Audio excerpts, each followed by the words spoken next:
Boa noite, povo amado de Deus. Como é que vão os amigos? Secos agora essa semana, né? Vínhamos molhados e agora secos, graças a Deus. Um tempo meio lusco-fusco, como diria minha avó, mas pelo menos não está chovendo. Como estão todos? Tudo tranquilo, tudo em paz? Que bom mais uma vez estar aqui, que bom mais uma vez recebê-los no quarto da Carol, como diz o pastor. Vou botar minha xícara aqui, né, para o nosso Papirando, nesse encontro, onde a gente vem na ideia de falar um pouco sobre a palavra de Deus e sobre como ela deve influenciar na nossa vida. Né? Muito obrigado pelo companheirismo de vocês, pela presença de vocês. Boa noite, Fran. Muito obrigado pela partilha realmente com vocês dessa possibilidade de falar. Boa noite, Luciana. Sejam todos muito bem-vindos a mais uma noite de quinta-feira no nosso Papirando. Boa noite, minha mãe, que acaba de chegar. Nessa semana de outubro aí, perto do Dia das Crianças, né? Uma semana muito bacana para quem tem criança em casa. Eles ficam bem eufóricos e contentes com essa data. Nós estamos estudando as cartas da prisão, né? Começamos elas por Efésios, ainda temos Colossenses, Filipenses e Filemon. Boa noite, Erson. Muito bem-vindo, meu amigo. E boa noite, Rita. Boa noite, Vani. E então nós estamos por Efésios, caminhamos durante essas últimas 2 semanas aí. Primeira semana, Efésios 1, 2 e 3, né? Uma breve introdução sobre as cartas e sobre o início de Efésios. Semana passada fizemos Efésios 4. E hoje, bem-vindo Josemar, meu amigo. E hoje a ideia era Efésios 5 e 6, mas também o 5 se espichou bem. Eu entrei na questão de Efésios 6 ali, a gente vai ver porque ela é bem ligada ao assunto relacionamento familiar, né? Mas a parte de batalha espiritual, a parte de Efésios 6:10 vai ficar para a semana que vem. A noite, Vera, vai ficar para a semana que vem, com uma questão diferente que eu vou comentar mais para o final, de como é que vai ser esse encontro para a semana que vem, já que é o último da carta de Efésios, tá? Então hoje nós vamos ver Efésios 5, vamos entrar ali em Efésios 6 até o 6, capítulo 6, versículo 9, que trata ainda do mesmo assunto, e o 6, a partir do 10, a parte de batalha espiritual da armadura de Deus, vai ficar para quinta-feira que vem. Então vamos começar, que é para a gente não, em vida Rodrigão, para a gente não se espichar muito, tá? Então, até aqui Paulo vem traçando o plano eterno de Deus para a sua igreja, né? Ele vem nessa revelação, ele começa assim o capítulo 1, né? Nos dizendo que Deus tinha um plano, né? E que esse plano era eterno, assim como ele é, né? Porque foi fundado antes da fundação do mundo, e foi feito antes da fundação do mundo. Um plano que é centrado em Cristo, na obra da redenção, né? Para essa reaproximação com ele. E uma obra que é efetivada pela ação do Espírito Santo. Essa é uma carta que fala muito dessa ação do Espírito Santo. Depois de apresentar esse plano, né, Paulo ora então pela igreja, para que ela entenda o tamanho da riqueza que ela já possui, para que essa igreja cumpra a vocação que Deus deu e para que a gente perceba o poder que está à nossa disposição. Lembra que eu comentei com vocês que a questão do poder de Deus foi a forma como ele era dito, né, foi alterada, porque antes ele era o Deus que tinha libertado o povo no Egito, e agora ele é o Deus que, o poder de Deus é aquele que ressuscitou o Cristo dentre os mortos, né? Esse referencial de poder foi transformado, então Paulo ora para que a gente perceba o tamanho deste poder. Não é só um poder que liberta fisicamente, mas também é um poder que liberta espiritualmente. Boa noite, Noemi, seja muito bem-vinda. Depois Paulo nos mostra que havia um plano oculto e que foi revelado a nós pelo Evangelho, e essa é a missão dele, né? É em cima disso que ele vive, né? Revelar esse plano oculto de Deus. Nós éramos escravos e o Pai nos libertou, nós éramos entre nós mesmos inimigos e o Filho nos uniu em um único povo. E nós éramos incapazes, a nossa natureza era corrompida e o Espírito Santo nos capacita. Paulo nos mostra que precisamos de unidade, e aí nós já estamos no capítulo 4, e essa unidade é firmada na verdade, e que a pureza da vida do cristão é essencial como um fruto dessa habitação do Espírito Santo, dessa unidade que quem gera é o Espírito Santo. Então, se há o Espírito Santo, há uma unidade e há uma pureza no modo de vida. Isso é o que a gente viu no capítulo 4, tá? E aí, então, a gente chega no 5, onde Paulo revela que a gente precisa imitar a Deus. É assim que começa o capítulo 5. Deixa eu ler aqui para vocês, pegar aqui na minha Bíblia. Ó.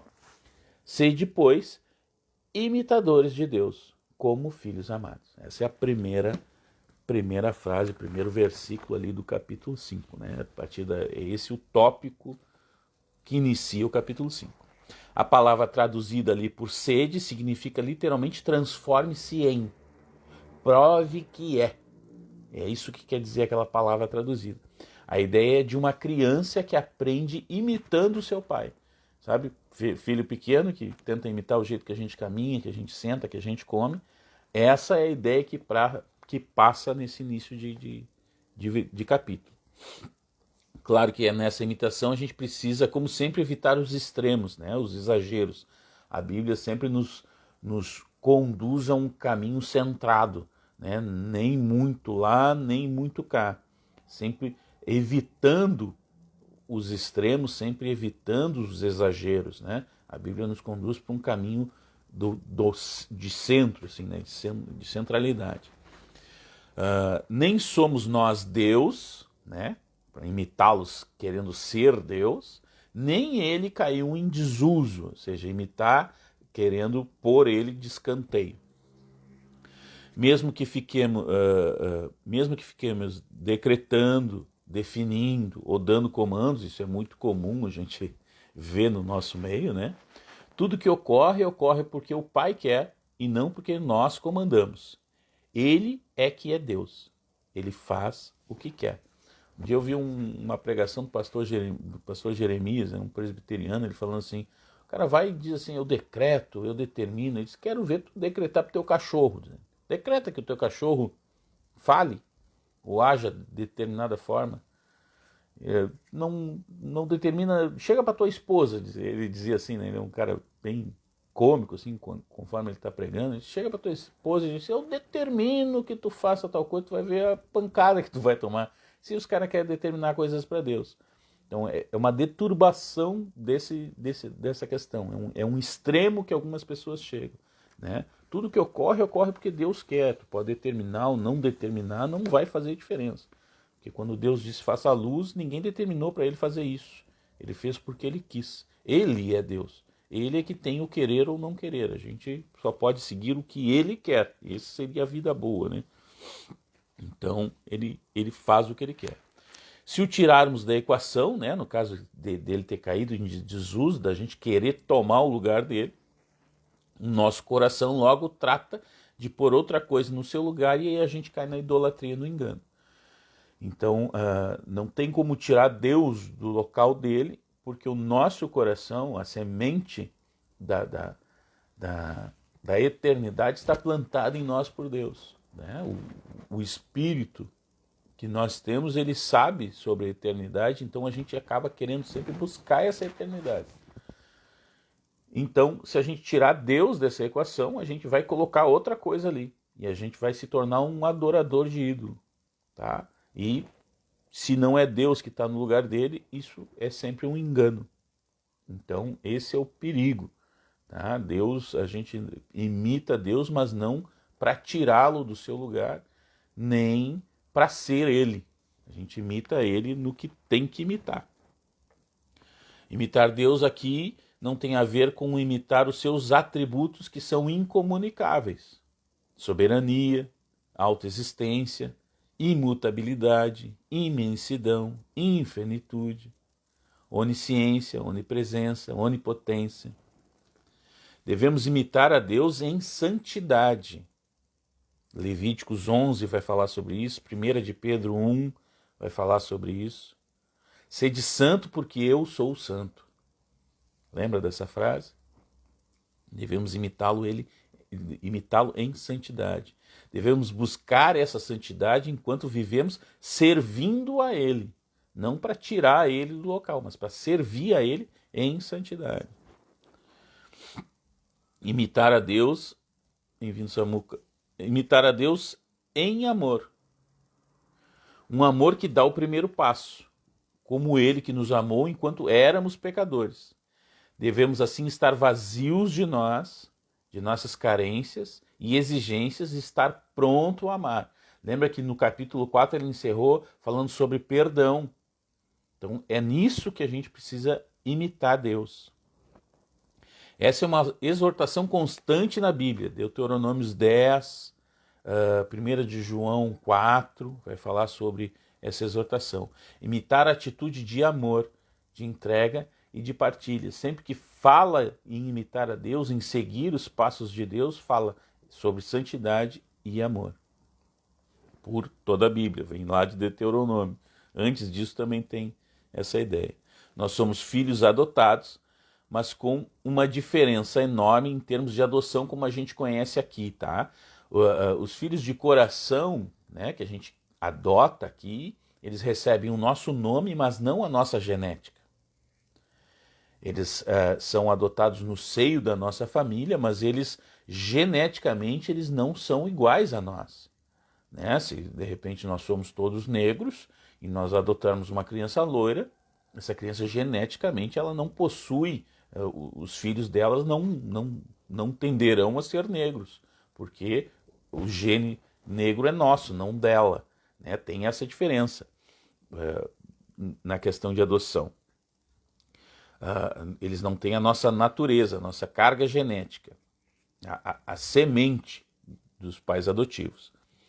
Mas Pedro, lá na segunda carta dele, no capítulo 1, vai anotando. Quando eu dou essas referências, assim, eu estou imaginando que vocês estão anotando isso para procurar depois, para ver se eu não estou enrolando vocês. E para saber um pouco mais sobre esse assunto, né?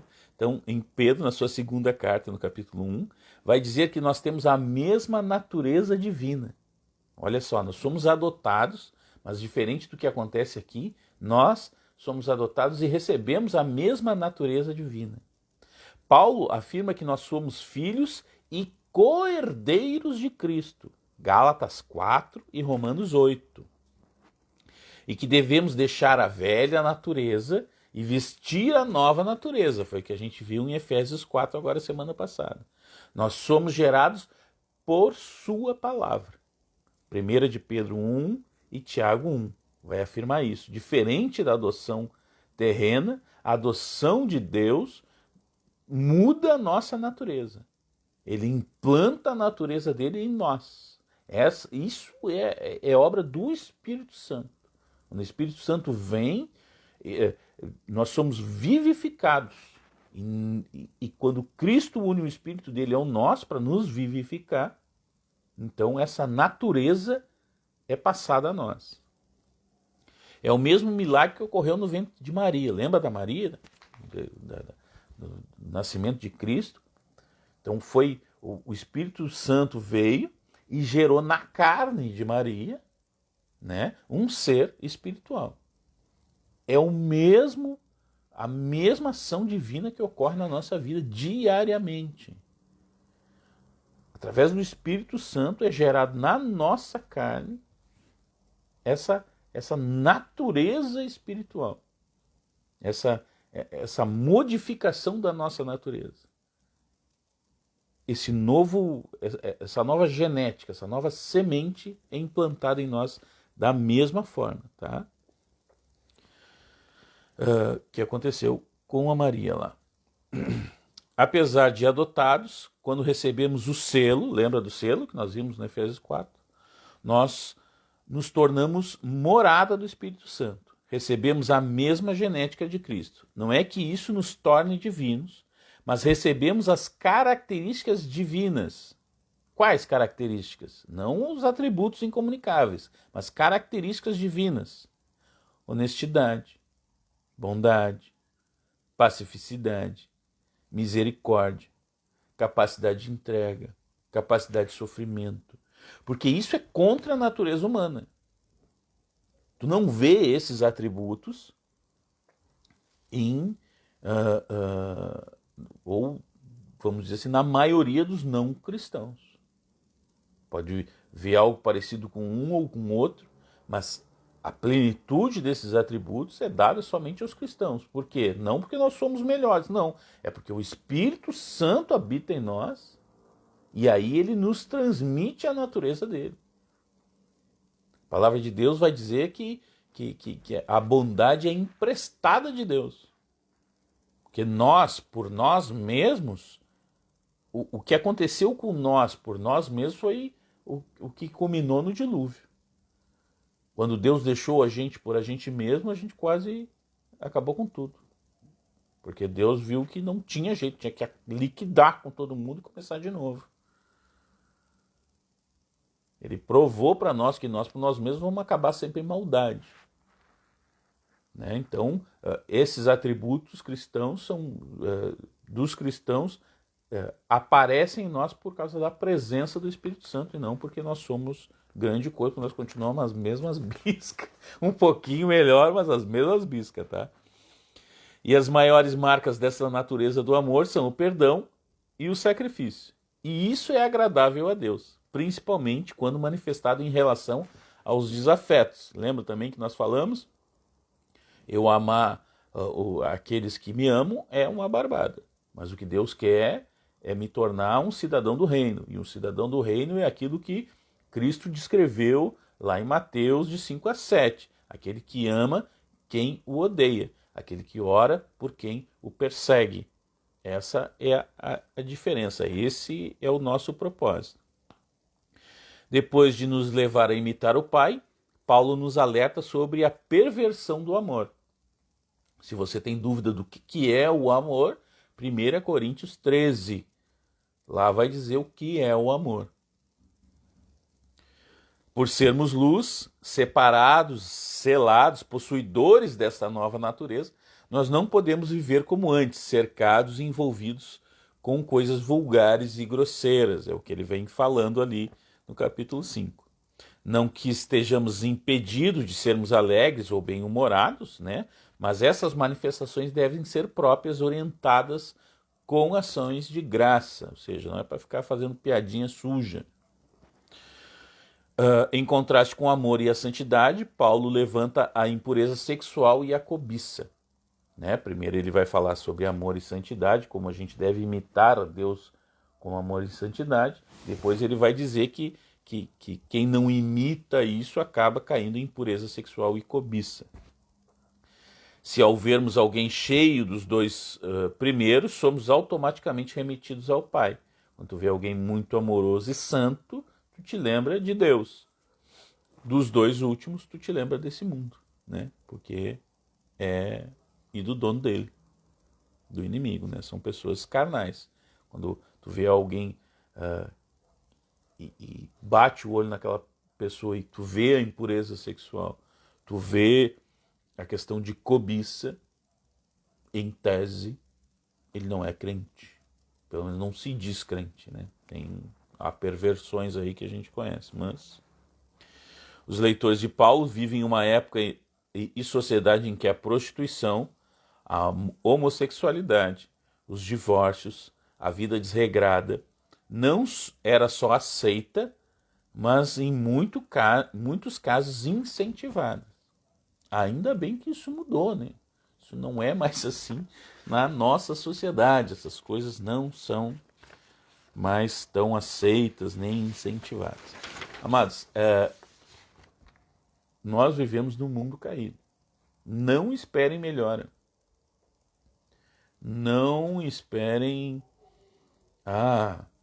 nós vamos conseguir transformar o Brasil num centro da presença de Deus. Não, não é essa a promessa.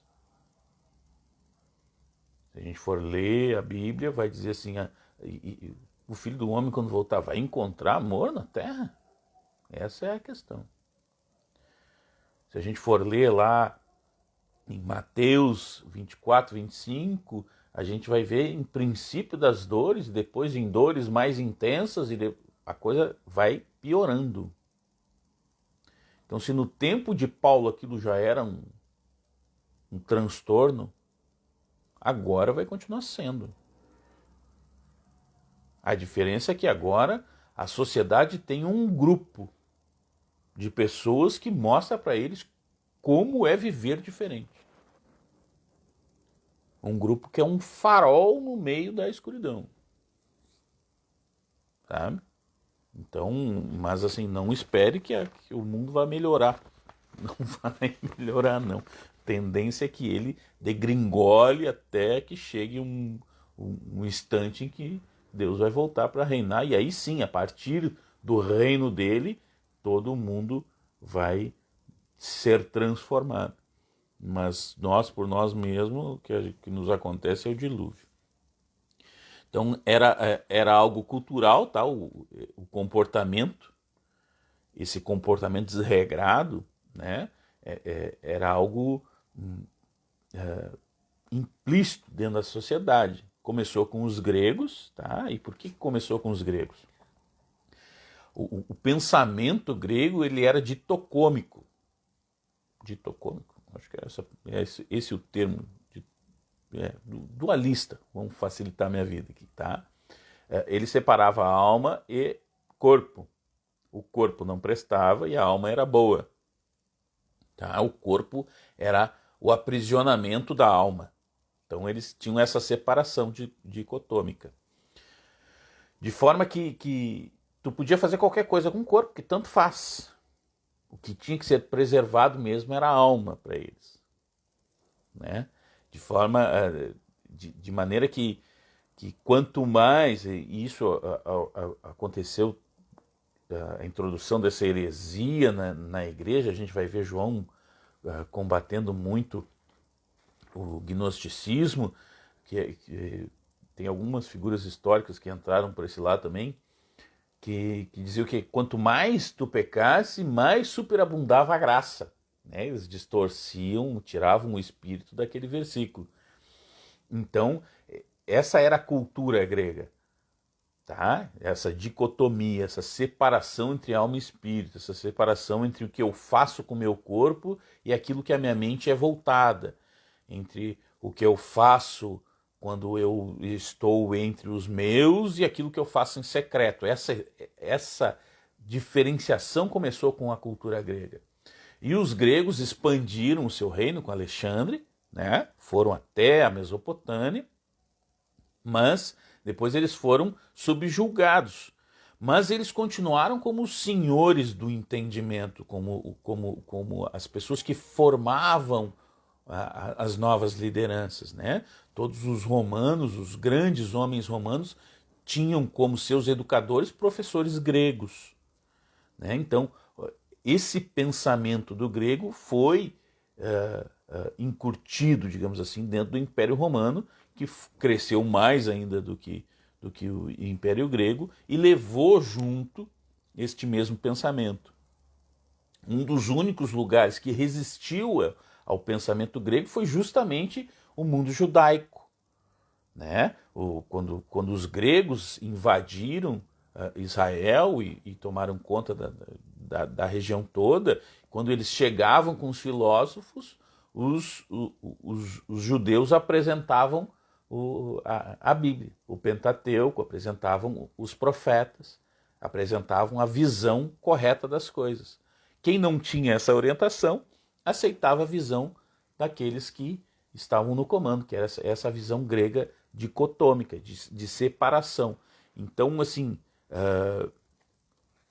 essa impureza, essa aceitação para a impureza sexual, principalmente, Paulo combate muito aqui a questão de divórcio, de homossexualidade, de várias parceiras, né, de impureza realmente nesse sentido, né, de coisas que contrariam a palavra de Deus, né, nesse sentido, e da cobiça surgiu no pensamento grego e foi espalhado pela mão romana que dominou todo o mundo conhecido daquela região, né?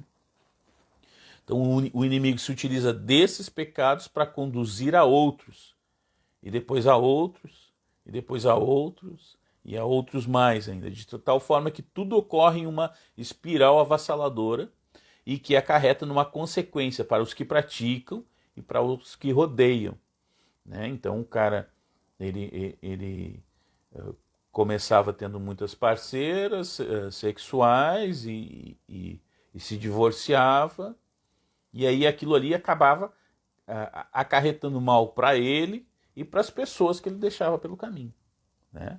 E ia cada vez mais afundando numa espiral realmente de pecado, porque aquele povo não tinha iluminação, aquele povo não tinha luz, que só chegou quando o evangelho chegou lá. Então Paulo vem explicando isso. Lembra que eu comentei com vocês lá no início, sem ser a semana passada, na retrasada, quando a gente falou sobre os capítulos 1, 2 e 3. Que Paulo diz assim, ó, o nosso pai que nos adotou, ele estava escrevendo para uma cidade em que tinha sua religião baseada numa deusa. Então, quando ele fala em pai, ele está automaticamente dizendo, ó, vocês que creem na deusa, vocês estão errados. O certo é o pai. Então, quando ele fala nessas coisas, ó, vocês que se entregam ao sexo com qualquer um, vocês estão errados. Isso não está correto. Um homem e uma mulher devem se casar e a partir daí formam uma família. Então cada frasezinha, cada palavrinha ali, ele tem mais do que simplesmente o que ele está dizendo ali, né? Ele está dizendo que a forma como aquelas pessoas viviam, a forma como aquelas pessoas entendiam o mundo estava errada. E elas precisam agora imitar a Deus, elas precisam seguir os seus passos. E aí ele começa a falar sobre esses pecados. Como a gente viu anteriormente, né, a nossa natureza é caída, o inimigo não força ninguém a nada, tá? Ele apenas sugestiona, ele facilita, ele propicia, mas somos nós que plantamos e por isso colhemos. E forçamos os nossos a colher juntos. Quando a gente vai falar um pouquinho de batalha espiritual, de repente a gente passa por isso. Mas na palavra de Deus, quando ele fala que ele amaldiçoa até a primeira, segunda, terceira e quarta geração e abençoa 1000 gerações, né? Além desta questão, desta cobrança de Deus, aquilo que eu planto acaba afetando os meus filhos. Né? Aquilo que a minha mãe faz, de alguma forma, vai acabar me afetando, de um jeito ou de outro. Seja me transmitindo que determinado pecado é comum. Né? Então, se a minha filha me vê, sei lá, bebendo todos os dias, isso vai gerar nela de que a bebida, de repente, é boa. Porque o exemplo dela, que sou eu, está bebendo todo dia, então ela vai beber todo dia. Então aquilo que eu faço, além de acarretar mal para mim, acarreta mal para os que me cercam, para os meus, né? E a nossa natureza é ruim. Então o diabo não precisa incorporar em mim, me conduzir para fazer algo errado. Não, se ele sugestionar, a gente cai, porque a gente tem uma natureza ruim, uma natureza fraca, e essa é a batalha do Espírito Santo e a nossa batalha em transformar essa nossa natureza. Por isso, para Paulo, tais pecados são tão ímpios que o mundo deveria estar certo e nem mesmo suspeitar poder encontrá-los na igreja. É o que Paulo vai dizer. Diz, olha, isso aí não pode nem parecer que tem aqui. O mundo tem que estar certo disso, que as pessoas daqui, que sabem o que é correto, não praticam tais pecados. Paulo soma aos 2 pecados citados 3 que são referentes ao falar: a obscenidade, conversas tolas e gracejos imortais. Imortais. Gracejos imorais. Tais expressões acabam por se tornar destrutivas nas relações, na convivência e no testemunho piedoso, que deve ser o nosso. Devemos confessar, abandonar e substituir esse tipo de falatório por ações de graças, segundo Paulo. Novamente, nós somos lembrados que sim, todos os caminhos levam a Deus, né? Mas não ao seu reino. Ele é bem claro de falar ali, ó, todo caminho leva a Deus, mas não ao reino. 1 Coríntios 6 fala sobre isso, Gálatas 5 e 1 João 3. Todos levam ao julgamento que o Pai reserva para nós. Todos os caminhos nos levam a Deus, sim, ao julgamento. Né? Pode ter uma vida de pecado, lá no fim, tu vai olhar nos olhinhos de Deus, para ser julgado por Ele. Né? E Ele vai trazer aqui tudo o que tu fez. É perigoso, né? E o Pai reserva um sentimento forte por aqueles que o desobedecem, que é a sua ira. Né? Sem contar tudo aquilo que a gente vai colhendo de ruim no caminho. Lembra que o mundo espiritual é um terreno fértil e tudo que tu plantar lá tu vai colher. Então, além da gente colher uma vida desgraçada aqui, a gente ainda vai ser julgado lá no final e vai cair na ira de Deus, que é a ira do fogo eterno que não se apaga. Uma coisa a ser notada é que Paulo nos revela que a avareza é conectada à idolatria. Não sei se vocês viram ali. Deixa eu pegar de novo aqui a palavra aqui. Vamos ver aqui, ó, onde é que eu anotei. Deus, desobediência, porque sejais seus companheiros, porque nós temos as trevas, mas agora somos luz do Senhor. Fugiu. Condenai-as. Oculto, manifestando. Eu fiz tanto risco aqui na minha Bíblia. Vamos lá, 4. Nem torpez, nem parvoíces, nem chocadices que não convém, mas antes com ações de graça. Porque bem sabeis isso, que nenhum fornicador, impuro ou avarento, qual é idólatra. Está aqui, ó. Quando ele fala sobre a ira, né? Nenhum desses tem herança no reino de Cristo. Então, que nenhum fornicador ou impuro ou avarento, o qual é idólatra. O avarento é idólatra. Ele vai linkar essa questão de sovina, de mão de vaca, né? de querer acumular com idolatria. Ó, o dinheiro escraviza, Mateus 6 fala sobre isso. Ele nos cega para as necessidades dos nossos semelhantes, 1 Samuel 25 fala sobre isso. Ele nos leva a oprimir e trair os mais fracos, Provérbios 30. Ele nos faz suscetíveis a subornos, Êxodo 18, Salmos 15. Enfim, são inúmeros os motivos pelos quais Paulo põe o amor ao dinheiro como idolatria. Não apenas uma vez, como a gente viu agora, nem 2 vezes, porque lá em 1 Coríntios 6 ele vai falar a mesma coisa, mas 3 vezes. Em Colossenses 3 ele diz a mesma coisa. cara que é apegado ao dinheiro, ele põe o dinheiro no lugar de Deus. Lembra que o próprio Deus falou assim, ninguém pode adorar a dois senhores ao mesmo tempo. A um deles vai amar e a outro odiar. Então Paulo faz questão de ligar essa questão de dinheiro, de avareza, né, com idolatria. É algo bem conectado realmente, né? Paulo nos exorta a não sermos participantes, né, companheiros de quem vive dessa forma pecaminosa, mas para não termos o mesmo final que eles, que é estar longe do reino de Deus.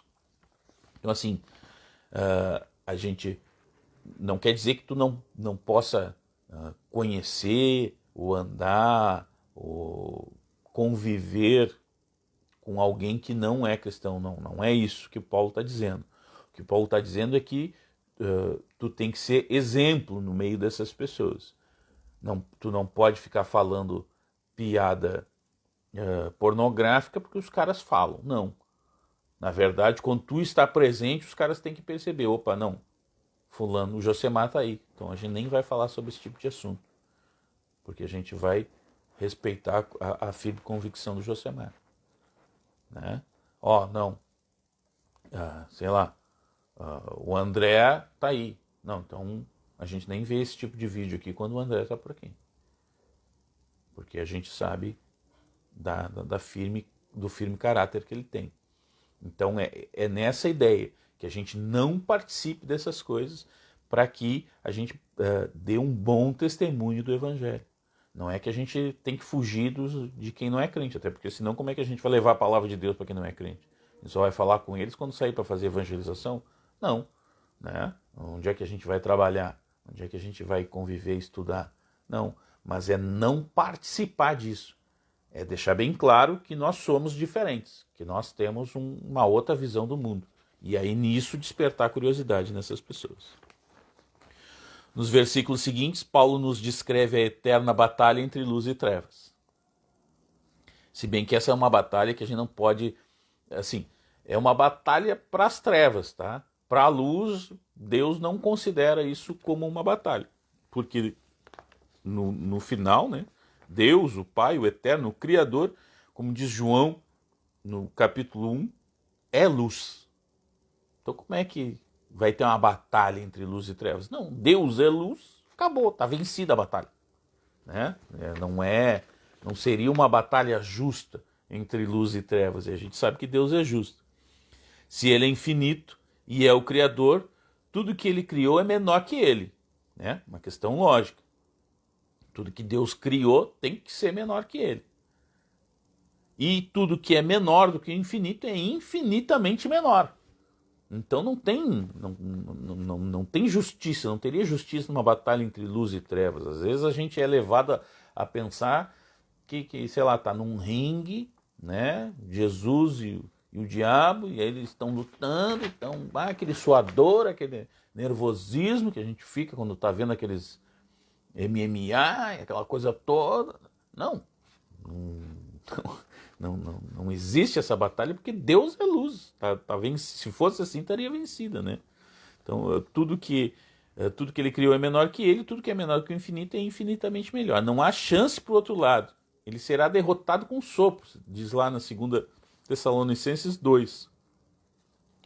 O reino das trevas só se manifesta nas trevas, né? Isso parece óbvio, mas está lá, Lucas 22, 53 fala sobre isso.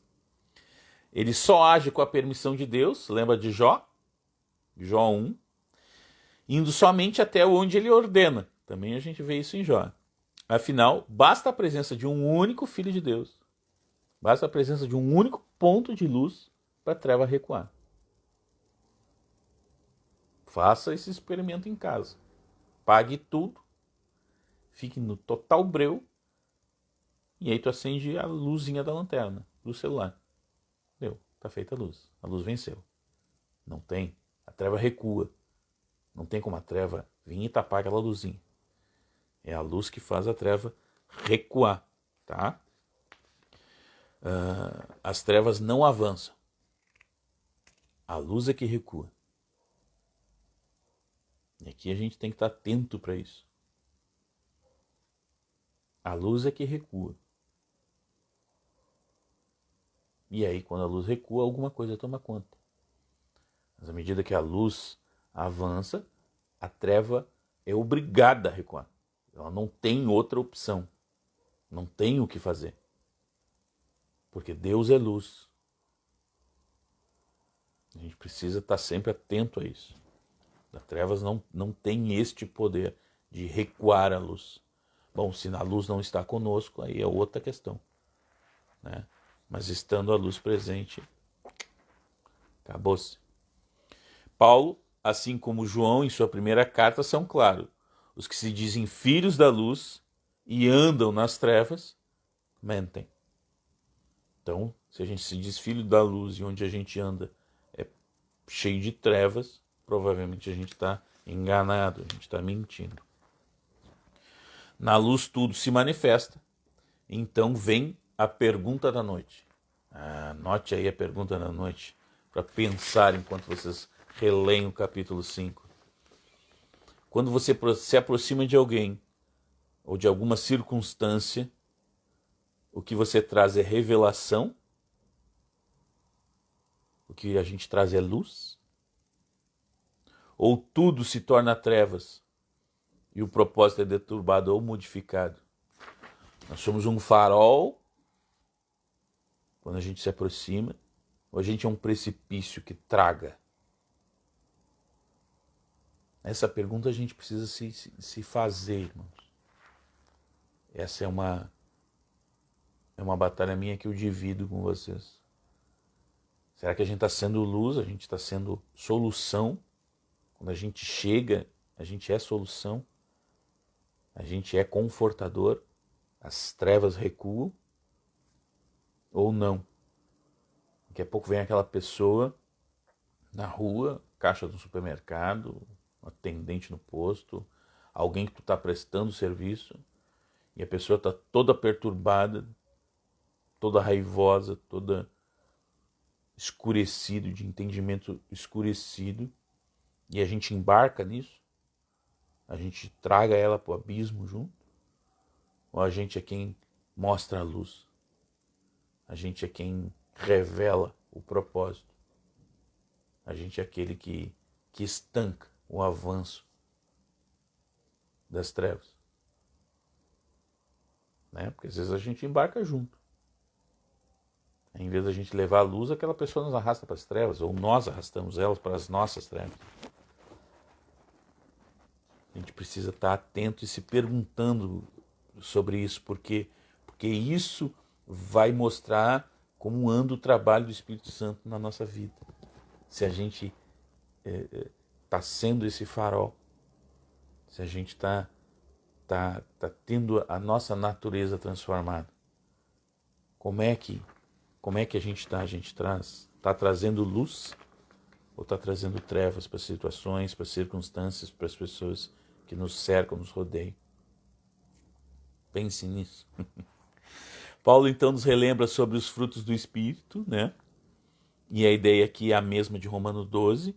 À medida em que a gente anda com Cristo, a gente aprende com Ele e a gente vai modificando. Na verdade, Ele vai transformando o nosso comportamento. Então, sendo a nossa natureza transformada, nos tornamos aptos a realizar aquilo que agrada ao Pai. Nos entregar como sacrifício vivo, né, através da nossa vida. Às vezes a gente, sacrifício vivo, eu tenho que subir na cruz. Não, é através da nossa vida, a gente está fazendo um sacrifício através da nossa vida. Sacrifício vivo ao Senhor. Cumprimos o propósito que o Pai nos destinou, sabendo no mais profundo íntimo, lembra de Hebreus, sobre questão de fé, certeza absoluta, que apesar de toda e qualquer circunstância, de toda e qualquer dor ou exigência, aquilo que é o melhor para nós é o que Ele nos determinou, porque partiu dele. E essa intimidade e entrega vai revelando e conduzindo o nosso caminho para aquilo que é a boa, perfeita e agradável vontade de Deus, que é o que a gente vê lá em Romanos 12. Então, assim, lembra de Cristo? Qual foi o momento que Cristo cumpriu o propósito dele? Vamos lá. João 3,16. Deus amou de tal forma o mundo que deu o seu Filho para fazer essa paz com ele, né? Então, qual era o propósito de Cristo? Morrer para que a gente tivesse paz com Deus. Lembra do momento em que isso aconteceu? Dor, nudez, né? Angústia. Lembra que ele chorou, suou sangue? Então, foram circunstâncias que foram ruins. Foi um momento ruim, né? Mas ele estava tranquilo. Ele estava cumprindo o seu propósito. Seja feita a tua. Se puder, passa de mim. Mas não seja feita a minha vontade. Seja feita a tua vontade. Porque ele sabia que isso era bom, perfeito e agradável. Porque vinha de Deus. E o que vem de Deus só pode ser bom, perfeito e agradável. Porque ele é essas coisas. Né? Então aqui a ideia de Paulo é essa mesma. Através dos frutos do Espírito, a gente vai ser conduzido por esse caminho e independente das circunstâncias, a gente vai estar tranquilo, porque a gente está sabendo que está cumprindo o propósito de Deus. Lembra? Como Paulo começou a carta lá, ele está preso. Ele está preso por Roma, né, por César. Ele vem sofrendo uma série de situações, né? Na viagem ele naufragou, tentaram matar ele 2, 3 vezes lá em Jerusalém, tentaram se mancomunar com o governador lá para matar ele, açoite e aquela situação toda, mas ele está cumprindo o propósito dele. Mais tarde ele vai escrever outra carta que ele vai dizer, olha, tudo posso naquele que me fortalece. Posso ter fome, posso comer à vontade, posso estar rico, posso estar pobre, posso ter emprego, posso não ter, né? Porque eu estou cumprindo meu propósito e eu sei que a circunstância não é o que determina. O que determina é eu cumprir o propósito de Deus, porque esse propósito vem da sua vontade, e a sua vontade é boa, perfeita e agradável. Ponto final.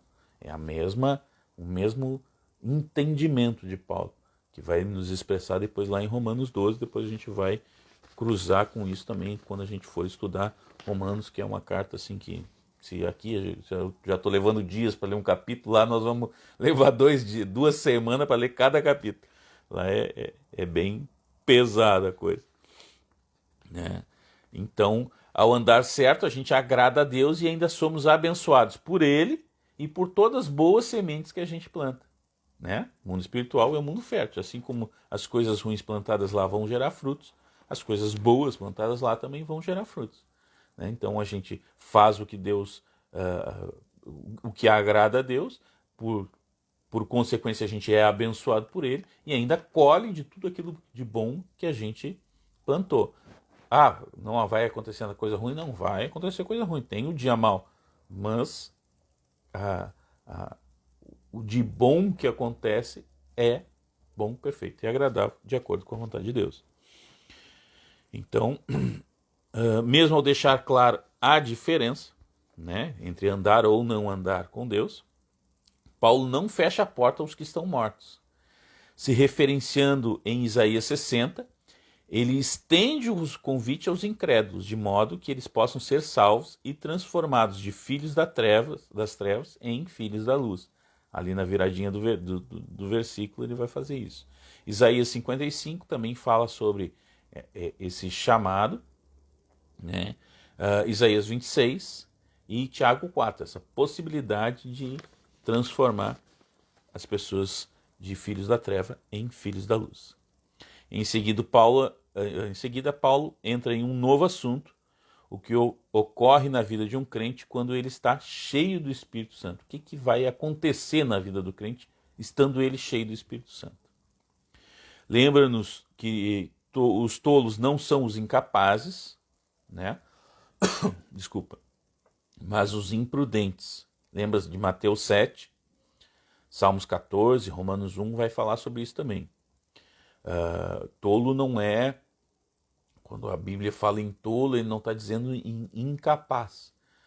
Quando, em Mateus 7 mesmo, é que Cristo está falando, um sábio construtor constrói sua casa sobre a rocha e o tolo constrói sobre a areia. Os dois construíram. Os dois têm uma casa. O resultado final, em cima daquilo que não se vê, é que muda, né? Mas não, o tolo não é um bobalhão, um incapaz, não é isso. É que ele é imprudente. Ele vive afastado de Deus e contra as suas leis. Provérbios 1 fala sobre isso. Provérbios 14 fala sobre isso. Né? Como que o tolo vive contrário a Deus e às suas leis. Eles são cegos em trevas e não conseguem compreender a verdade. 1 Coríntios 2 vai nos ensinar sobre isso.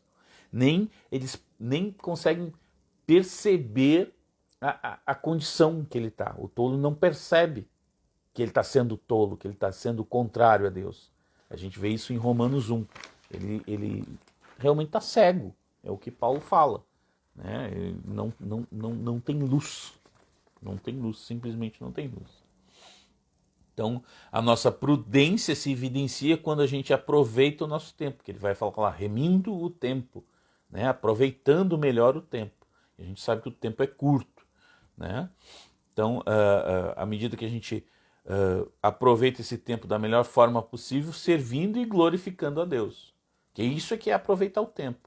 Não é, vou aproveitar meu tempo, vou me sentar aqui no sofá e ver a série da Netflix, que nem eu gosto de ver. Tá fazendo qualquer coisa, menos aproveitar o tempo. Porque aproveitar o tempo é servir e glorificar a Deus. É isso que é aproveitar o tempo. Apesar do mundo em que vivemos nos encher de opções e de informações erradas, nós devemos nos ater ao que a palavra de Deus nos revela sobre como agradar o Pai. Mostrar a salvação e a verdade para as pessoas, 1 Timóteo 2. Estar cheio do Espírito Santo, no versículo 18 fala sobre isso, de Efésios. Buscar a santificação, 1 Tessalonicenses 4. Ser submisso, 1 de Pedro 2. Suportar o sofrimento, 1 de Pedro 2 também fala sobre isso. E ser grato, 1 Tessalonicenses 5. Isso é o que agrada a Deus, é isso que está na Bíblia que agrada a Deus. Veja que em todas as ações foram realizadas e incentivadas por Cristo. O cabeça, Deus, quando esteve aqui, como o Deus Filho, ele realizou todas essas ações. João 1, a gente vê isso, João 4, João 5, todos os evangelhos, tu vai ler o evangelho, tu vai ver Deus fazendo isso, mostrando salvação, estando cheio do Espírito, buscando santificação, sendo submisso, suportando sofrimento, sendo grato. 1 de Pedro 4 fala sobre isso também. Então, se a gente precisa, lembra como é que começou o versículo? Sede imitadores de Deus. Aqui, fazendo essas coisas que agradam a Deus, que quando Deus esteve aqui, fez também. Né? Então, sede imitadores. No versículo 18, vamos dar uma apuradinha aqui para nós não se alongar muito. Paulo vai nos dar duas ordens, uma positiva e outra negativa, ambas em relação ao Espírito Santo. Tá? E não é à toa, porque nessa carta fica muito claro assim, que toda a nossa transformação, todo o tamanho da missão do Espírito Santo. Tudo que a gente vai fazer que agrada a Deus, tudo que a gente vai fazer em benefício do próximo, tudo que a gente vai fazer de bom, vem da obra do Espírito Santo. Nós, por nós mesmos, não conseguiríamos. Essa carta é muito clara nisso. Depois que ele inicia ali, capítulo 1, dizendo o projeto de Deus, o que Cristo fez por nós, né, quem nós éramos e no que nós temos à nossa disposição, ele vem discorrendo sobre a obra do Espírito Santo. Ele vem nos esmiuçando o quão é necessário a presença do Espírito Santo na nossa vida. Porque senão a gente não vai deixar a velha natureza. A gente não tem força para deixar a velha natureza. Essa é a verdade. Se não for o Espírito Santo nos conduzindo, nos empurrando, nos arrastando, nós por nós mesmos não vamos conseguir, tá? Então, as duas ordens, nós podemos de cara perceber duas coisas. Nós podemos ser selados e habitados, mas não cheios, né? Porque a ordem é o quê? Enchei-vos do Espírito Santo. Então ele está falando para quem? Para os crentes, que já são selados, que já têm o Espírito Santo habitando neles. Mas ele está ordenando para que eles sejam cheios. Então a gente pode não ser cheio. E isso acontece por várias razões. A gente está cheio de pecado, a gente está cheio de falta de arrependimento, né, da soberba. Lembra que ele falou de soberba, de não ser vergado, não se vergar? A ideia da palavra encher é estar sob influência, estar sob o poder, estar debaixo da ação do Espírito Santo. A ordem é enchei-vos, é uns aos outros. Tá? Não é eu chegar lá e puxar o Espírito Santo para mim, não, é eu soprar na direção dos outros, tá? É uns aos outros, é em família. É estar de tal forma cheio que a gente transborda. E aí esse transbordo vai na direção do próximo. É enchei-vos.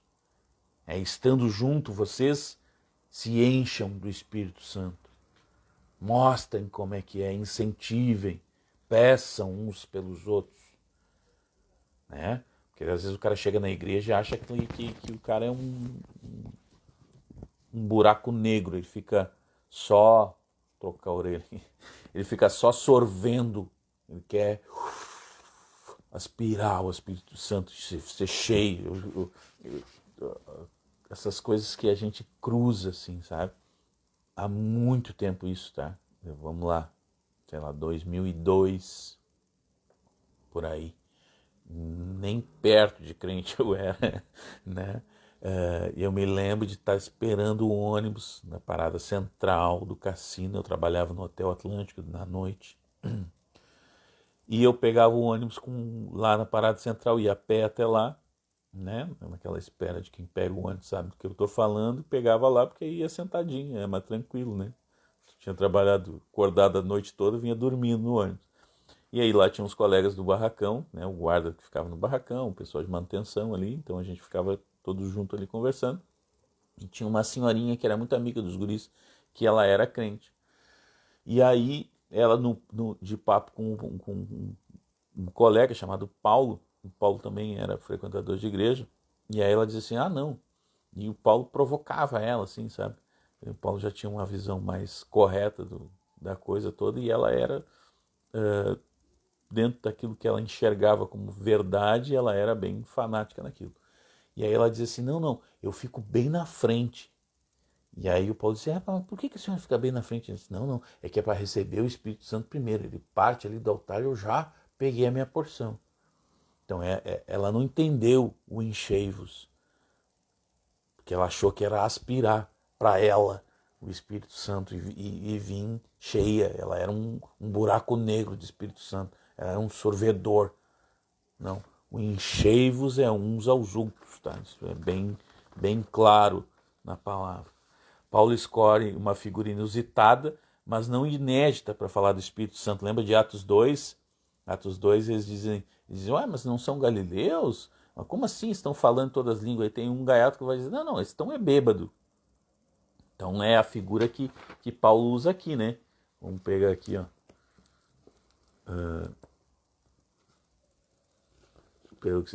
E não, na versão que eu tenho aqui, né? E não vos embriagueis com vinho, em que há contenda, mas enchei-vos do Espírito Santo. Então, são duas ordens. Não se embriagar e se encher do Espírito Santo, mas é enchei-vos, né? E o não se embriagar, sim, é individual. Podemos imaginar algumas semelhanças superficiais e contrastes profundos entre uma pessoa cheia do Espírito Santo e um bêbado, né? Quem já tomou seu porre sabe no que eu estou falando. Nem todo mundo nasceu crente, né, irmão? Então, como semelhanças, a gente tem o que? Estar sob a influência de algo externo, né? externo à nossa vontade, né? E a mudança de comportamento devido a essa influência. Tanto quando a gente está cheio de espírito, quanto a gente está cheio da cachaça. Essa é a semelhança entre esses dois, essas duas situações, né? A gente está fora, a gente perde o controle para algo externo e a gente tem o nosso comportamento modificado, né? Só quem conviveu com bebum sabe do que eu estou falando. E como contrastes, então, enquanto um bêbado perde o controle de si, da sua consciência e de suas ações na plenitude do Espírito Santo, o domínio próprio garante o controle, né? Então o bêbado perde o controle, o bêbado perde a consciência, mas nós, em plenitude do Espírito Santo, surge o quê? Os frutos do Espírito Santo. E um desses frutos é o domínio próprio. Então a gente é consciente, a gente é ciente do que está fazendo. Ah, mas e aquelas manifestações de gente que perde a consciência, que o cara planta bananeira, que rodopia, que cai, que... Pois é. É difícil a gente julgar as coisas, né? Mas o que diz a Bíblia é que um dos frutos do Espírito Santo é domínio próprio. Se eu não tenho domínio próprio, cadê esse fruto? E o fruto do Espírito Santo é como a bergamota, é cheio de gomo. Para ter o fruto tem que ter todos os gominhos. Não há bergamota, falta um gomo ali dentro, né? Não, o círculo é fechado. Então tem que ter cuidado com esses círculos às vezes que a gente vê aí. Enquanto o álcool é um depressivo, vou ler aqui porque senão farmacologicamente falando, né? O álcool é considerado um depressivo, às vezes a gente acha que ele nos incentiva, mas não, ele é um depressivo, ele nos deprime, o resultado final é uma depressão. O Espírito Santo, se fosse farmacologicamente classificado, ele seria um estimulante, por quê? Porque ele nos enche de vida, de força, de poder, de equilíbrio, de sabedoria, de discernimento, né, de sensatez. Então ele é algo que nos eleva, enquanto a bebida nos encolhe. Além dos contrastes, né, nós temos como resultado coisas diferentes, ser cheio do Espírito ou ser cheio de bebida.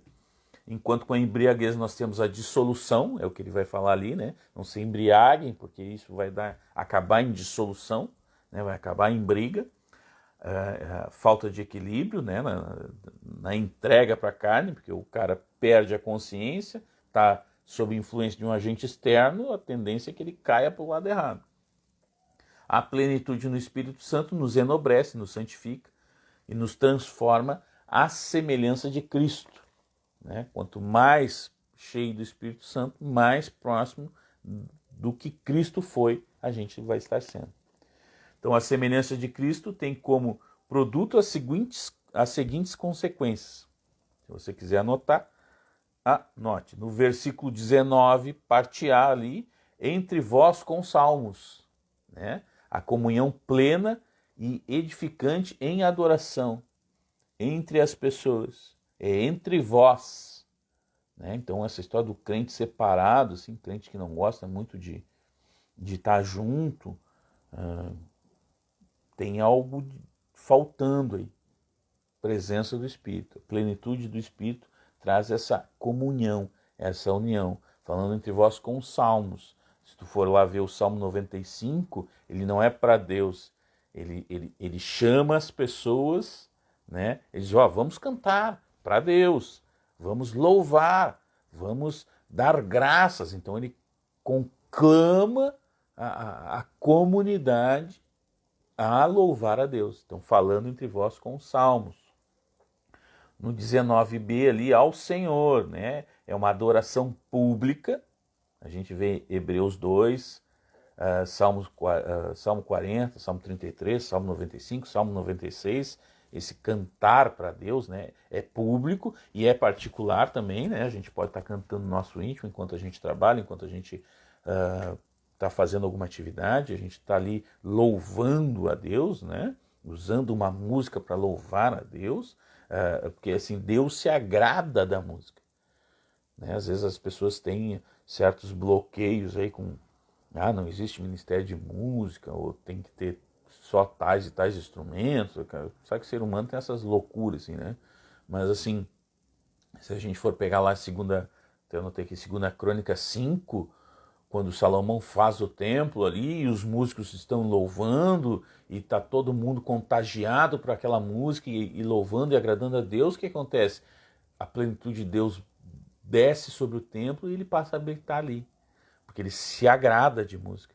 Então a gente deve, sim, quando estarmos juntos, cantar músicas a Deus, cantar, louvar a Ele através de músicas e também em particular, né? E é louvar a Deus, tá? Não vem com puro ouro de Ofir. Puro ouro de Ofir é Ele. A gente não é nada, tá? E isso em espírito, ou seja, de coração e em verdade, honestamente. Não é só porque o irmão está cantando. Não está sentindo, não canta. Pede para o Espírito Santo te encher para tu cantar com honestidade, tá? Ele lembra que Deus vê o coração do cara. Então, de coração, com honestidade, João 4, e sem a dicotomia, Amós 5. Por quê? Porque quando tu tá cantando e louvando sem honestidade, Deus não aceita. Lá em Amós vai dizer isso. Vocês vêm aqui, e fazem o culto, entregam oferta e patati patatá, e eu não estou aceitando. Porque não é de coração, eu não quero. Eu quero o coração de vocês. Se não é de coração, nem faz. Lembra daquela senhora que botou as duas moedinhas de pequeno valor? E Deus disse, aquela ali sim, aquela oferta ali é válida. Porque Deus não precisa de dinheiro. Ele quer o nosso coração naquela entrega ali. Então a gente precisa estar atento a isso. Você está fazendo só porque os outros estão fazendo, então para de fazer e pede pela presença do Espírito Santo. E aí, cheio de vontade, realmente de desejo, te entrega na adoração, porque Deus gosta de uma musiquinha assim.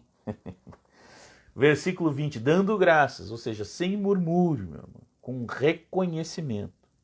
1 Tessalonicenses 5, 2 Coríntios 4, Filipenses 4, Colossenses 2, todos esses textos vão falar essa mesma coisa, que a gente precisa reconhecer tudo que Deus deu para nós, amado. Tá difícil de reconhecer, às vezes eu me levanto, não tenho vontade de agradecer. Então faz assim, vai lá visitar o hospital. E aí tu vê aqueles corredores com pessoas enfermas, tu vai passar a agradecer pela saúde que tu tem. Vai lá e sai com o Leandro a visitar as comunidades carentes. Sai à noite pelas ruas da cidade. Tu vai agradecer tu ter um teto para morar, ter comida para comer, uma cama coberta, sabe? Vai para as filas de pessoas que estão procurando oportunidade, tu vai agradecer pelo teu emprego. Tá difícil, meu irmão? Tem jeito, sabe? Vai andar ali na fila lá daquelas casas de abrigo e tu vai agradecer pela abundância que tu tem. De escolher se tu quer comer frango, carne, peixe, se vai ter arroz e feijão, ou se vai ser só um ou só outro. Hoje eu não quero, vou fritar um ovo e vou comer. Agradeceu por ter o ovo e não querer comer o resto. Por estar vivo, por estar saudável, por ter força, por ter emprego, por ter aberto o olho, por ter uma cama para deitar, chuveiro quente. Experimenta ficar sem um chuveiro quente, né? Vai ver se tu não vai agradecer ter um chuveiro quente. Sabe, às vezes a gente vai se acostumando com as bênçãos. A gente vai se acostumando tão fácil assim com as coisas que passa a ser normal. Essa semana mesmo eu tive esse problema. Daqui a pouco o chuveiro deu trauma. E troca a resistência e faz e não tem banho quente. E aí? Não tem banho quente. Pense, eu não agradeci depois que eu resolvi o problema, assim. Então, pô, pai, obrigado, porque eu caminho, estou fazendo leitura na coisa, caminha o dia inteiro, assim, sabe? Chego de pó, do fio do cabelo ao unha do dedão do pé. Tudo que eu queria era um banho quente. E pergunte se eu agradecia todos os dias até então pelo banho quente. Hoje, tomei banho ali, já, pai, obrigado, o chuveiro ligou. Oh, glória a Deus, né? Às vezes a gente se acostuma com as coisas e não para de ter gratidão, tá? A gratidão é por quem Deus é e pelo que Ele já fez por nós por meio do Filho. Às vezes a gente não, não se apercebe disso. Tu já pensou, esses dias eu estava na lembrança do Facebook, uma frase que eu botei algum tempo atrás, já pensou se tu te acordasse amanhã só com aquilo pelo qual tu agradeceu hoje? Quantas coisas a gente teria amanhã? Um dia Deus resolvesse fazer isso, eu vou dar só pelo que Ele agradeceu. Às vezes a gente vai ver que vai ficar sem muita coisa, porque a gente não agradece, tá? E um cuidado que a gente tem que ter, porque às vezes a gente, nessa questão do exagero que Paulo falou lá no início, a gente não agradece pelo mal moral, tá? Por prostituição, por traição, imagina, chega alguém, porque isso seria até por falta de amor pelas pessoas. Imagina, chega uma esposa, né, pra gente, como liderança, ou como irmão em Cristo, diz assim, pô, cara, meu marido me traiu. E aí a gente, não, vamos agradecer a Deus por isso. Não vamos agradecer a Deus nada. Né? Pelo mal moral, a gente não agradece. Mal moral, aí eu até anotei que adultério, embriaguez. Obrigado Deus porque meu filho é um drogado. E aí, não. Deus vai usar toda e qualquer situação para nos melhorar e melhorar aqueles que a gente ama. Né? Quer dizer, daqui a pouco, se nosso filho não caísse em algum momento em drogadição, a gente jamais ia chegar perto dos que estão drogados. Né? Mas a gente não agradece por isso. A gente agradece pelo que Deus é e por aquilo que Ele fez por nós e o que Ele continua fazendo por nós, né? Cuidando de nós nos mínimos detalhes. Mas não, a gente não agradece pelo mal. E no versículo 21, né, do produto que é gerado pela semelhança em Cristo, a gente sujeitai-vos uns aos outros. Essa passagem representa a junção entre tudo que foi dito antes e o que virá a seguir, em termos de relacionamento. Tá? Essa é uma dobradiça, diria o Hernandes Dias Lopes. Né? Somente cheios do Espírito Santo somos humildes o suficiente para sermos submissos. E dessa forma, colher as graças do Pai. 1 Pedro 5 fala disso, que quando a gente é submisso, Deus é que nos exalta. Quando a gente é entregue e humilde a ponto de ser submisso, a gente atrai para nós a graça de Deus. E a gente só consegue ser submisso, né? Não é subserviente, é submisso, é diferente. Estando cheio do Espírito Santo. Quanto mais parecido com Cristo a gente é, mais para nós é tranquilo a questão de submissão. Tá? Por isso, antes de falar a indivíduos, né, que é o que Paulo vai falar a seguir, a partir do capítulo 21, as esposas, aos filhos e aos servos, né, antes deles falar aos indivíduos para serem submissos, Paulo deixa claro que todos nós devemos ser humildes e submissos entre nós, considerando a todos superiores, é o que fala lá em Filipenses 2. A gente deve considerar a todos superiores e ser submisso. Afinal, somos todos semelhantes ao nosso Criador. Gênesis 1. Né? Lembra disso? Façamos o homem a nossa imagem, a nossa semelhança.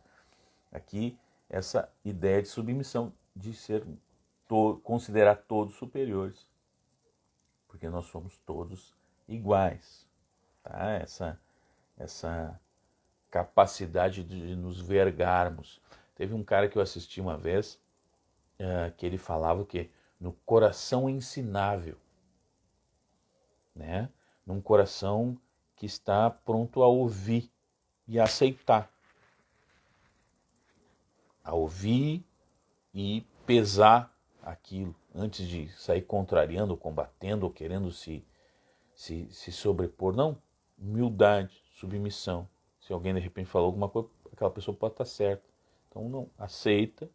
Se não for verdade, se aquilo não for coerente com a palavra de Deus, bom, aí tu toma atitude depois. Mas ter atitude, ter um coração ensinável é sinal da presença do Espírito de Deus. Né? Essa capacidade de ser humilde e submisso. Quando Paulo fala às esposas, aos filhos e aos servos para serem submissos, ele está chovendo molhado. Por que ele está chovendo molhado? Nas leis romanas, naquela época, tá? Lembra que nós estamos falando lá no ano 62, 64, Paulo está escrevendo isso é primeiro século, mundo romano, tá? Os primórdios das nossas sociedades. Então lá nas leis romanas existia uma legislação que era conhecida como as 12 tábuas. Elas são o núcleo central das leis romanas que foram implantadas por todo o império, né? E através da república elas foram aumentadas, claro, mas o núcleo é essas 12 tábuas, as leis que estão contidas nas 12 tábuas. E tem reflexos até hoje no direito brasileiro, tem como base o direito romano, o direito americano a mesma coisa, né? Foi a primeira nação a dar importância realmente para isso.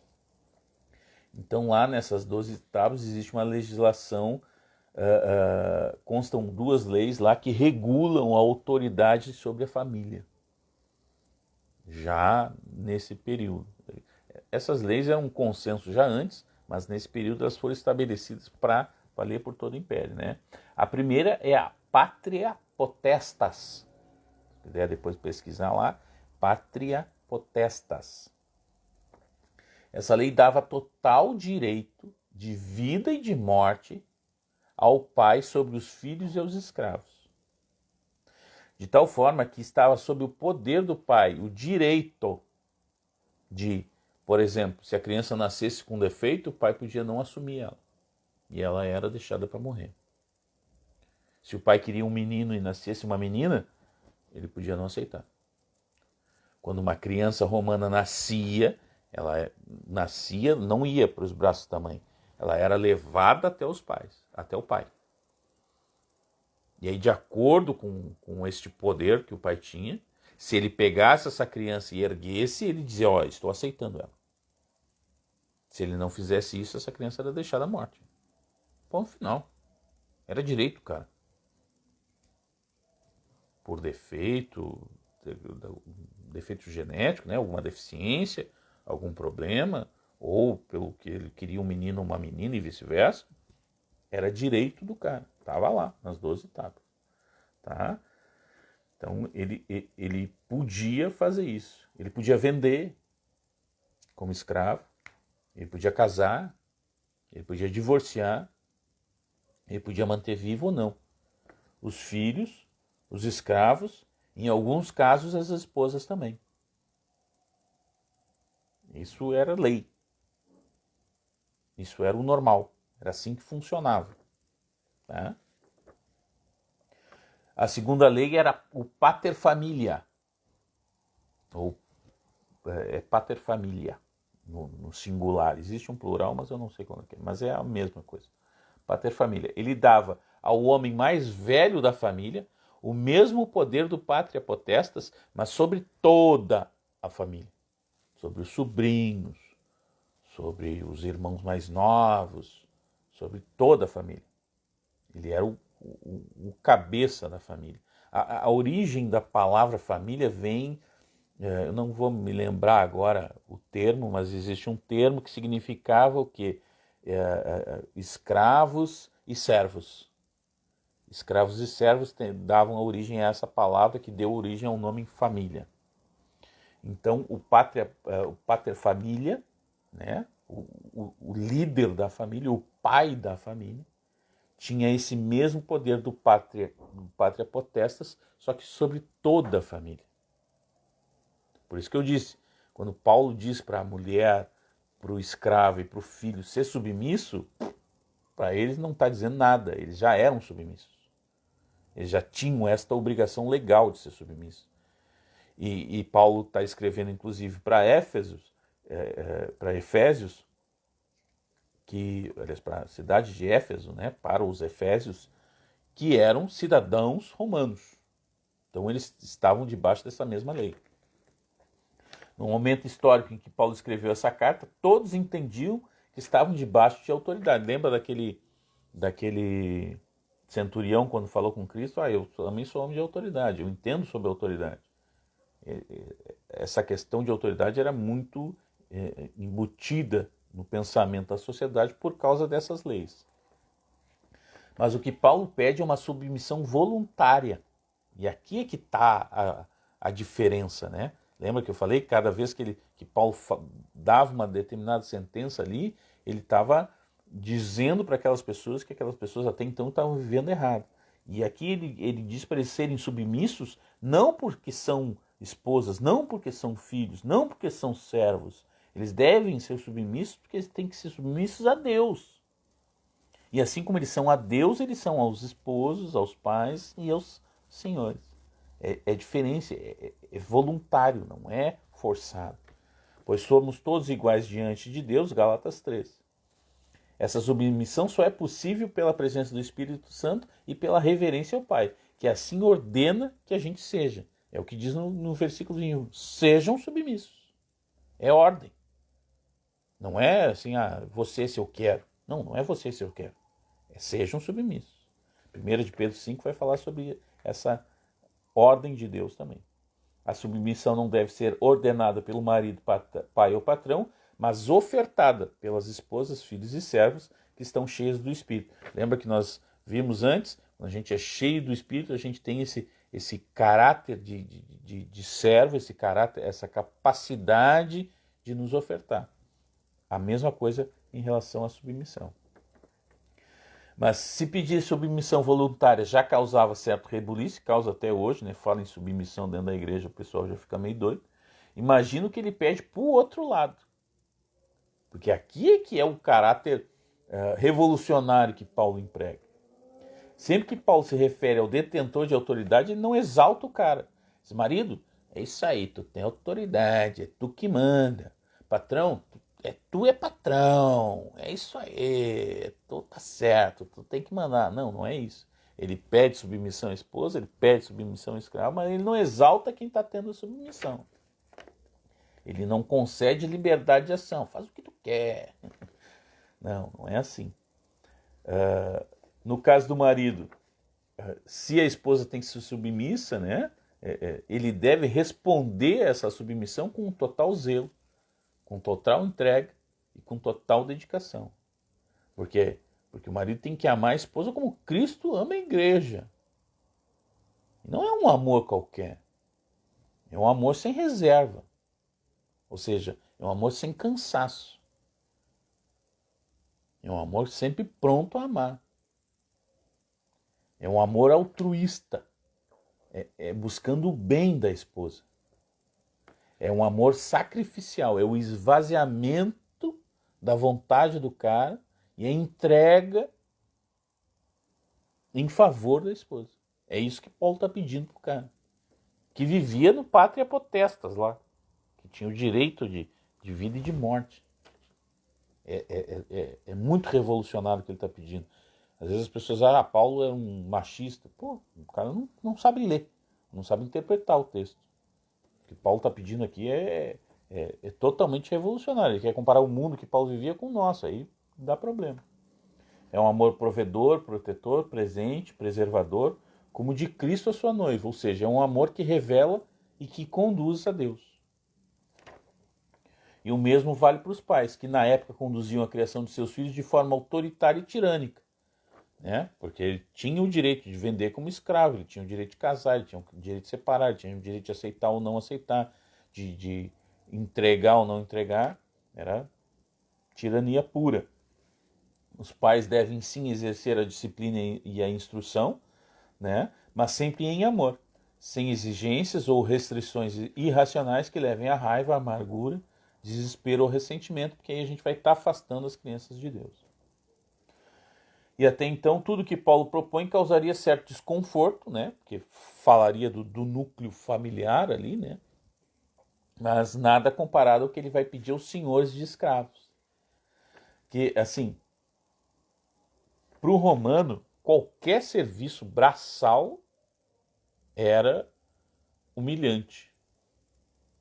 Quanto mais rico, quanto mais nobre ele era, qualquer serviço braçal era humilhante. Fazer conta era humilhante. Escrever carta era humilhante. Cuidar de compras, da contabilidade, tudo. Para o romano, assim, para aquele cara da mais alta estirpe do mundo romano, né? Ele tinha que ter alguém para fazer tudo para ele. Ia tomar banho e ele parava. E aí alguém banhava ele. Já viram aqueles filmes de romano? Era esse o conceito dos caras. Então chegou um determinado momento que na Itália 40% da população era de escravo.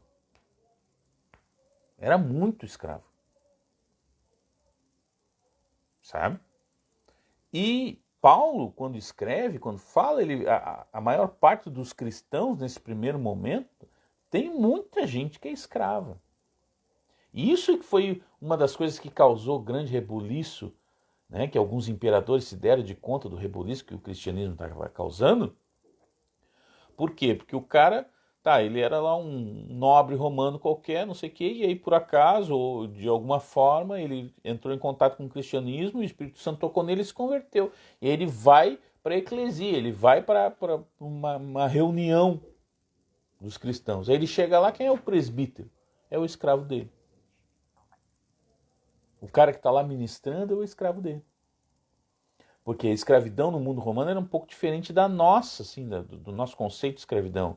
Eles, quando conquistavam o povo, eles conquistavam o povo de cima a baixo. Então ele tinha, e como ele achava que qualquer tipo de serviço manual era indigno, então ele tinha contadores, escravos, eles tinham, né, gente que cuidava da administração da casa, que era escravo. Então eles tinham pessoas instruídas que eram escravos também. E aí, de repente, ele encontrava um escravo desse aí, com certa liberdade de ir e vir, né? Que era o presbítero da igreja que ele estava frequentando. Então começou a subverter a economia romana. Por isso que depois de um tempo, alguns imperadores no início não davam, não perseguiam, mas depois passaram a perseguir, porque eles estavam vendo que o estilo de vida deles estava sendo transformado. Né? Então quando Paulo pede para o escravo ser submisso, para o escravo não muda nada. Mas quando ele pede para o senhor do escravo tratar o seu escravo da mesma forma respeitosa como ele estava sendo tratado, nossa, isso causa tremendo rebuliço. Né? Não teria como ser diferente. Porque Paulo pede que as pessoas que até então eram tratadas como mercadorias, como bens móveis, como ferramentas vivas, né, para eles serem tratados com amor, com responsabilidade, com respeito. Isso só era aceitável, isso só era possível se o cara tivesse cheio do Espírito Santo. Falando em cheio do Espírito Santo, quero mandar um beijo pro meu bebê que botou ali, boa noite, papai. Boa noite, meu irmão. Vai naná. Pai te ama, tá? Ora e dorme. Né? Então, quando Paulo pede para essas pessoas tratarem suas mercadorias móveis, suas ferramentas animadas com honra e respeito, isso só pode parecer crível se a pessoa estiver transbordando do Espírito Santo. Então, novamente, Paulo está, mesmo que de forma subliminar, né, revelando aos seus leitores que tudo sobre o qual eles se basearam até agora, sobre tudo aquilo que eles estão vivendo, não passa de uma mentira. Eles estão vivendo em total escuridão, até então eles não sabiam de nada. Né? Ele está subvertendo. É uma carta que é contracultural, né? Eles acreditavam na Deus, ele está dizendo que o Deus é Pai. Eles acreditavam em receber as bênçãos carnais, ele está dizendo que as nossas bênçãos são espirituais. Eles acreditavam que as pessoas deviam ser submissas porque eram inferiores, ele está dizendo que não, todos somos iguais e todos devemos ser submissos uns aos outros. É algo revolucionário o que ele está escrevendo aqui para o mundo em que ele estava escrevendo, e se a gente transportar isso para nós, não é muito diferente do mundo dicotomizado como o nosso, que a gente acha que tem gente inferior e outra superior, ele falar que todo mundo é igual. É sempre bom lembrar que toda autoridade ela vem de Deus, né? Romanos 13 vai falar sobre isso, e assim ela deve ser exercida e reconhecida porque tem autoridade, João 19 vai falar sobre isso.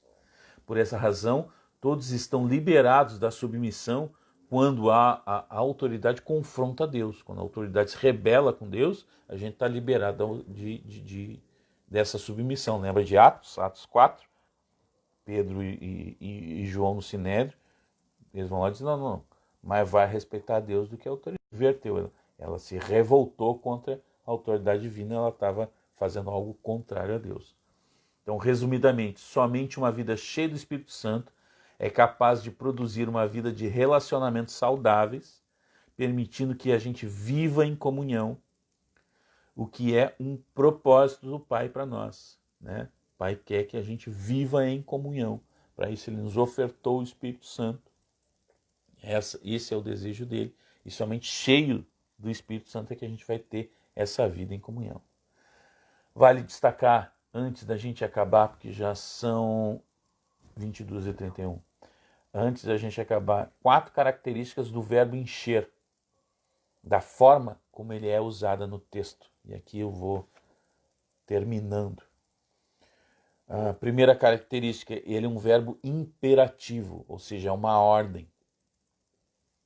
Não estar cheio do Espírito Santo é estar contrário à ordem de Deus.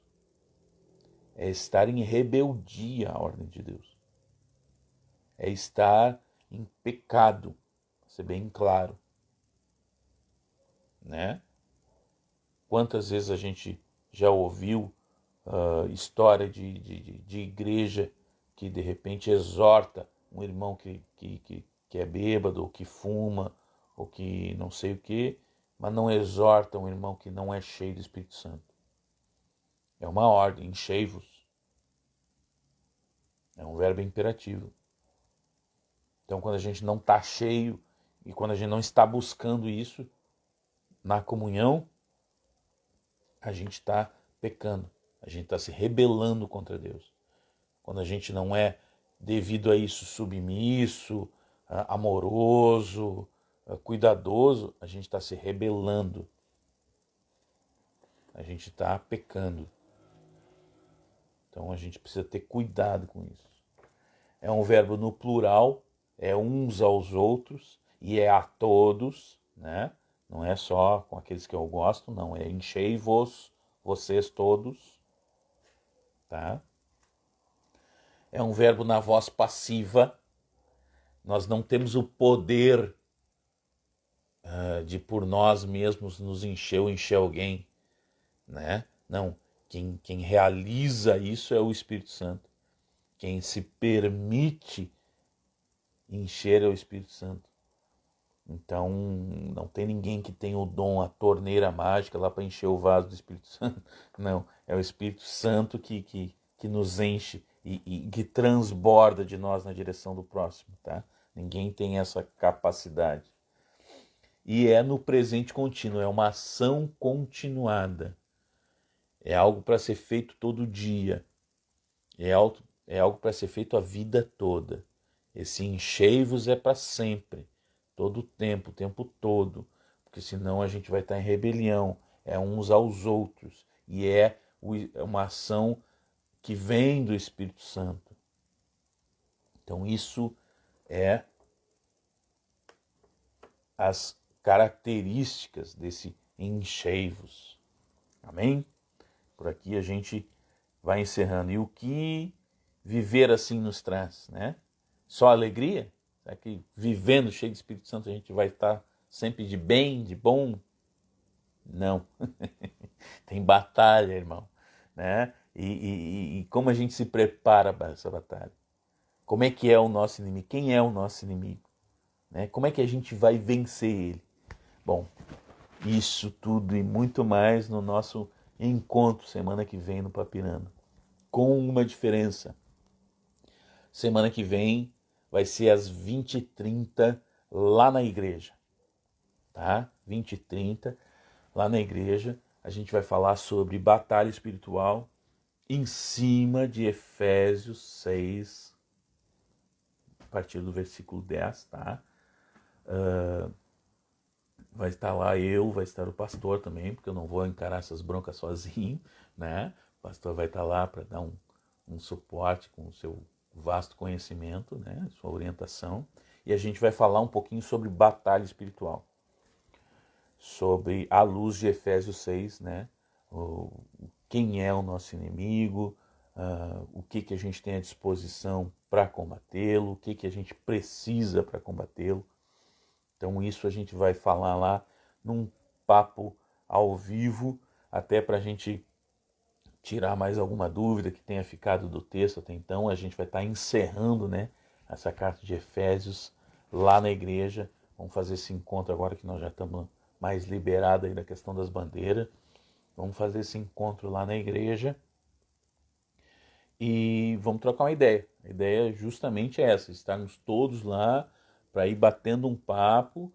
Vou fazer como eu faço aqui, né? Vou levar um roteirinho para nos guiar, para ir falando sobre o texto, traduzindo algumas coisinhas ali, indicando algumas situações do texto, mas com a participação de vocês ao vivo, que aí a gente já vai tirando as dúvidas que vão surgindo, vai debatendo, vai trocando uma ideia. Tá? A gente não vai falar disso de todo o assunto sobre batalha espiritual, porque isso é um assunto para, sei lá, 7 dias aí, de 5 dias de encontro, manhã, tarde e noite. No encontro com Deus que a gente faz ali, tem praticamente um dia inteiro que se toca sobre o assunto, se explana sobre esse assunto. Então é como eu falei, é em cima de Efésios, de 6 a 10 até o finalzinho ali, ao vivo, né, para a gente conversar realmente, para a gente ter um discernimento sobre o que esse texto está nos apresentando a respeito de batalha espiritual. Tá bem? Agradecer a presença de todos, muito obrigado pelos que estão aqui, pelos que chegaram no meio do caminho, pelos que vão ver esse vídeo depois, tá? Compartilhem, espalhem o link, né? Porque isso é feito para o bem de todos, para todos aqueles que buscam conhecer e se inteirar um pouco mais da palavra de Deus. Leiam Efésios 6:10 para frente, tá? Meditem todo dia. Pô, vocês leram Efésios até aqui, então o 6 ali é um capítulo bem curtinho. Pode ler dos 5 para frente, toda a carta, ela é, como eu falei, ela é bem encaixadinha, ela é bem juntinha, tá? Mas leiam, uma dica, lê do 4 para frente, lê toda ela ali, porque o contexto é muito importante do como chegou na batalha espiritual ali. A gente vai ver sobre isso quinta-feira que vem, 8h30, tá? Vamos começar 8h30 mesmo, para a gente não ir muito tarde, porque como depois vai ter deslocamento para lá e para cá, então é bom a gente não ficar até muito tarde. Já agradeci vocês, beijo no coração de vocês. Vamos só encerrar fazendo oração. E como Lutero disse, a palavra de Deus tem que ter oração antes, durante e depois. Amém? Em nome de Cristo Jesus, Pai nosso. Pai, muito obrigado, Senhor, por mais essa oportunidade de falar sobre a Tua palavra, de estar com os irmãos que estão interessados, Senhor, desejosos de Ti. Aumenta a nossa fome, Senhor. Aumenta a nossa sede de Ti. Faça de nós a morada do Teu Espírito, Senhor. Permita que o fruto do Teu Espírito cresça em nós, Senhor, e transforme a nossa vida de dentro para fora. Que que a gente seja referência, Pai, que a gente seja realmente a luz que ilumina esse mundo, que as pessoas possam nos ver como pessoas diferentes, que as pessoas possam nos ver e saber que somos teus filhos, Senhor. Transforma, Pai, quebranta-nos, nos revela os nossos pecados para que possamos confessá-los, Pai. Nos convence do teu juízo, Senhor, para que possamos abandonar os maus hábitos. Transforma, Senhor, a nossa natureza da forma que só o Senhor pode, Pai. É isso que queremos, Senhor, sermos cada vez mais semelhantes a Ti. É para isso que Te buscamos dia a dia. É para isso que buscamos Te conhecer. É para isso que queremos a intimidade contigo, com a Tua palavra, com o Teu Filho, Senhor. Queremos cada vez estar mais próximos, mais transformados, mais semelhantes a Ti, Senhor. É o que Te pedimos hoje. Abençoa cada um que está nos ouvindo, Senhor. Abençoa cada um que está em sua casa, a cada família representada, a cada um que vai ouvir, Senhor. Desperta a fome e o desejo de Te conhecer, Senhor. É o que eu te peço para a Tua honra e para a Tua glória, no nome poderoso de Jesus. Amém. Amém? Então, até quinta-feira que vem, 20h30, lá na igreja, para a gente bater um papo sobre batalha espiritual. Efésios 10, a partir do capítulo... Efésios 6, a partir do capítulo 10. Tá bom? Abraço, beijo e até mais.